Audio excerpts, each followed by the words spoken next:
Bienvenidos, queridos hermanos, con ustedes su hermano en Cristo, Jaime Cárdenas.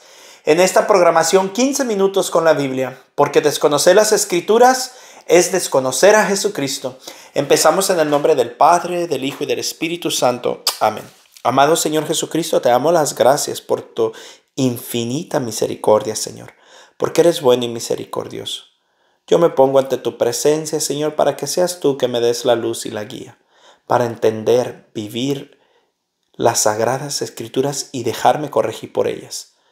Guíame, Señor, en el nombre del Padre, del Hijo y del Espíritu Santo. Amén. Mis queridos hermanos, continuamos con Hechos capítulo 7. Entonces el sumo sacerdote le preguntó: ¿es verdad lo que dicen? Esteban respondió: hermanos y padres, escúchenme. El Dios glorioso se apareció a nuestro padre Abraham mientras estaba en Mesopotamia antes de que fuera a vivir a Harán. Y le dijo: deja tu país y tu parentela y vete al país que te indicaré. Entonces abandonó el país de los caldeos y se estableció en Harán. Después de la muerte de su padre, Dios hizo que se trasladara a este país en que ustedes habitan ahora, y no le dio en la propiedad alguna, ni siquiera un pedacito de tierra donde poner pie, sino que le prometió darle el país en posesión, a él y a su descendencia después de él. Se lo dijo a pesar de que no tenía hijos. Dios le habló así: tus descendientes vivirán en tierra extranjera y serán esclavizados y maltratados durante 400 años. Pero yo pediré cuentas a la nación a la que sirvan como esclavos. Después saldrán y me darán culto en este lugar. Luego hizo con él el pacto de la circuncisión. Y así al nacer su hijo Isaac, Abraham lo circuncidó al 8º día. Lo mismo hizo Isaac con Jacob y Jacob con los 12 patriarcas. Los patriarcas se pusieron celosos de José hasta que lo vendieron y fue llevado a Egipto. Pero Dios estaba con él y lo libró de todas las tribulaciones. Le concedió sabiduría y lo hizo grato a los ojos de Faraón, rey de Egipto, que lo nombró gobernador de Egipto y de toda su casa. Sobrevino el hambre por toda la tierra de Egipto y de Canaán, y la miseria fue tan enorme que nuestros padres no encontraban qué comer. Al enterarse Jacob de que había trigo en Egipto, mandó allí a nuestros padres una primera vez. La segunda vez José se dio a conocer a sus hermanos y así Faraón conoció a la raza de José. Luego José mandó buscar a su padre Jacob con toda su familia, que se componía de 75 personas. Jacob entonces bajó a Egipto, donde murió él, y más tarde también nuestros padres. Sus cuerpos fueron llevados a Siquem y descansan en la tumba de Abraham. Había comprado en Siquem a los hijos de Amor por cierta suma de plata. Ya se iba acercando el tiempo de la promesa que Dios había hecho a Abraham. El pueblo creció y se multiplicó en Egipto, hasta que llegó otro rey a Egipto que no había conocido a José. Este rey, actuando con astucia contra nuestra raza, obligó a nuestros padres a que abandonaran a sus hijos recién nacidos para que la raza no sobreviviera. Fue en ese tiempo cuando nació Moisés, que era precioso para Dios. Durante 3 meses fue criado en la casa de su padre, y cuando tuvieron que abandonarlo, la hija de Faraón lo recogió y lo crió como hijo suyo. Así Moisés fue educado en toda la sabiduría de los egipcios, y llegó a ser poderoso en sus palabras y en sus obras. Tenía 40 años cumplidos cuando sintió deseos de visitar a sus hermanos los israelitas. Al ver cómo uno de ellos era maltratado, salió en defensa del oprimido y mató al egipcio. ¿Comprenderían sus hermanos que Dios lo enviaba a ella como un libertador? Moisés lo creía, pero ellos no lo entendieron. Al día siguiente vio a 2 israelitas que se estaban peleando y trató de pacificarlos diciéndoles: ¿ustedes son hermanos? ¿Por qué se hacen daño el uno al otro? Pero el que maltrataba a su compañero lo rechazó diciendo: ¿quién te ha nombrado jefe y juez sobre nosotros? ¿Quieres matarme a mí como hiciste ayer con el egipcio? Al oír esto, Moisés huyó y fue a vivir a la tierra de Madián, donde tuvo 2 hijos. Pasados 40 años, se le apareció un ángel en el desierto del monte Sinaí, en la llama de una zarza que ardía. Moisés quedó perplejo ante esta visión y al acercarse para mirar, oyó la voz del Señor. Yo soy el Dios de tus padres, el Dios de Abraham, de Isaac y de Jacob.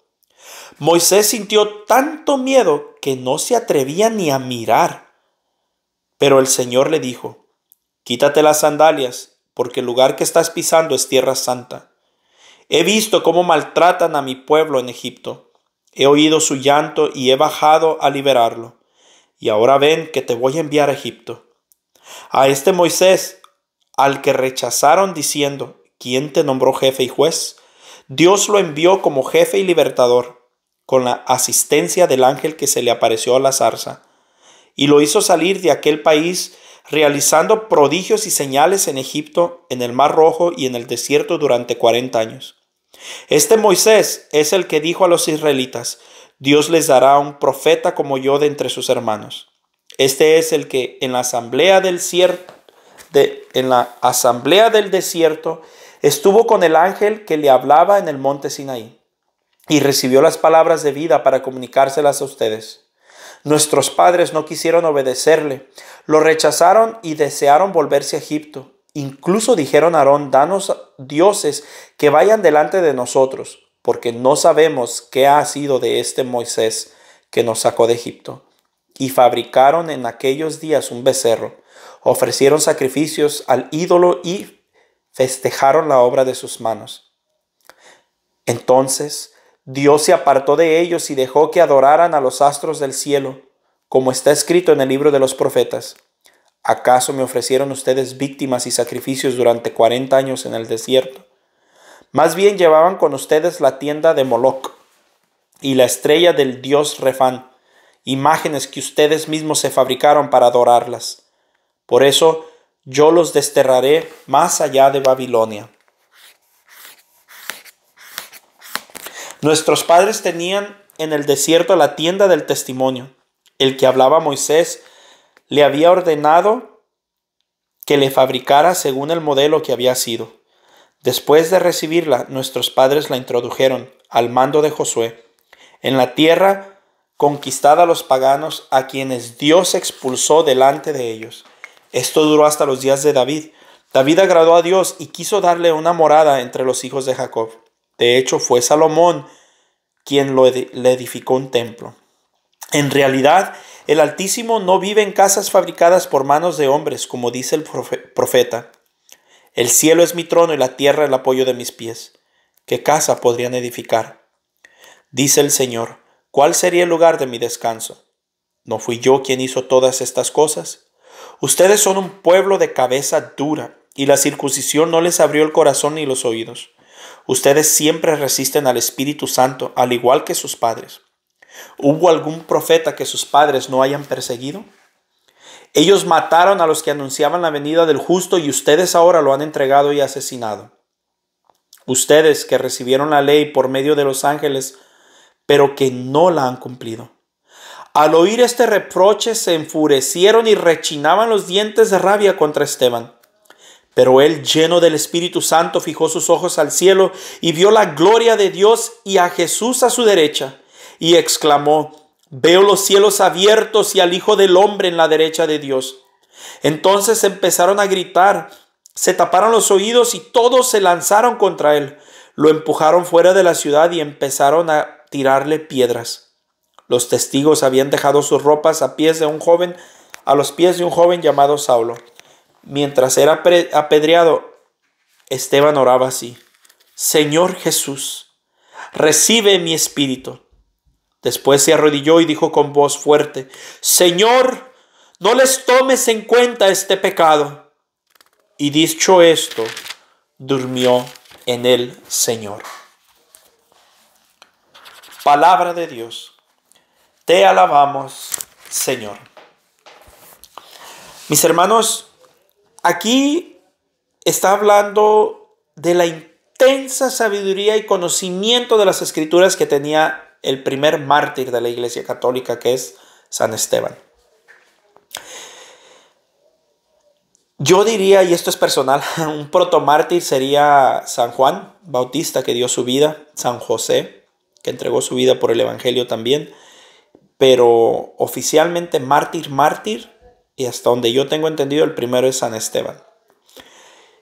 Pero Esteban, en el versículo 1 dice, entonces el sumo sacerdote le preguntó, ¿es verdad lo que dicen? Y Esteban respondió, hermanos y padres, escúchenme. Y empieza a hablar de toda la historia de la salvación hasta que llega a Jesucristo. Mis hermanos, podemos sabernos las Escrituras de pies a cabeza. Podemos estar llenos del Espíritu Santo como San Esteban. Pero eso no es garantía que la gente nos va a escuchar o nos va a aceptar. Y no porque la palabra de uno no tenga poder, sino porque el corazón de las personas no están dispuestas siempre. En este caso no tenían nada que reprocharle a Esteban. Y sin embargo no le creyeron y lo mataron. ¿Qué no hace la gente con nosotros que sí tenemos cosas que nos reprochen? ¿Qué no van a hacer? El problema aquí no es que si tenemos o no tenemos cosas que nos reprochen, sino que llevamos un gran tesoro en vasijas de barro. Eso ya lo dicen las Escrituras. Nosotros somos las vasijas de barro, pero la palabra de Dios es un gran tesoro. Tú decides si lo aceptas o lo dejas.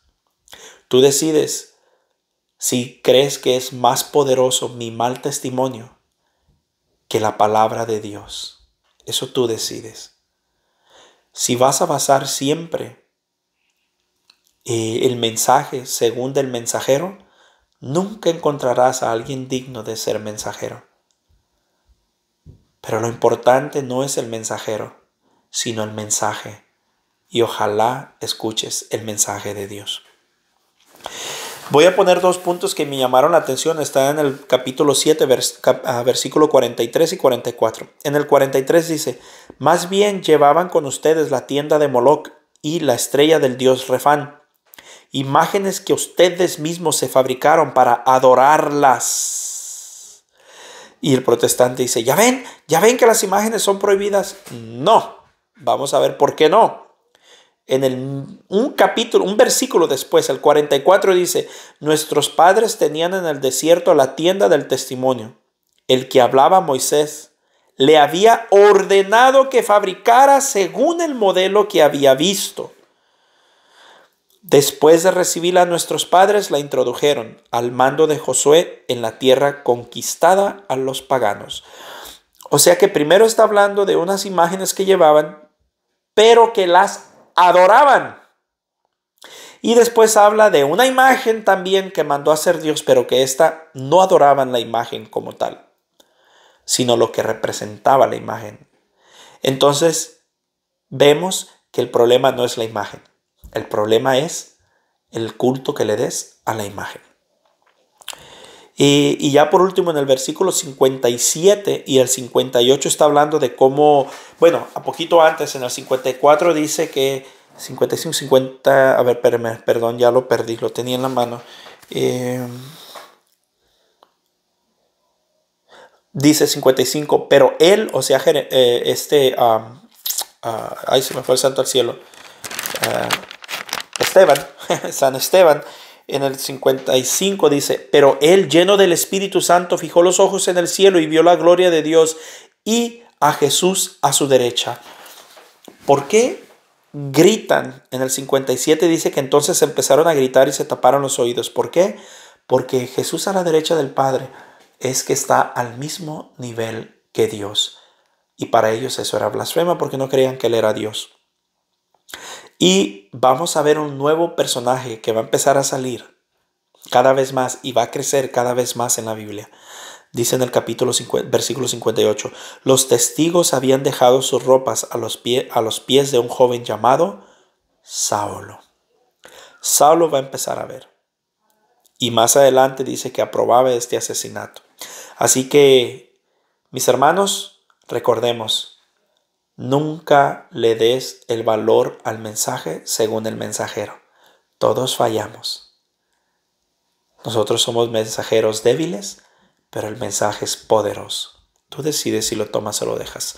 Un fuerte abrazo, mis hermanos, y tengan un bendecido día.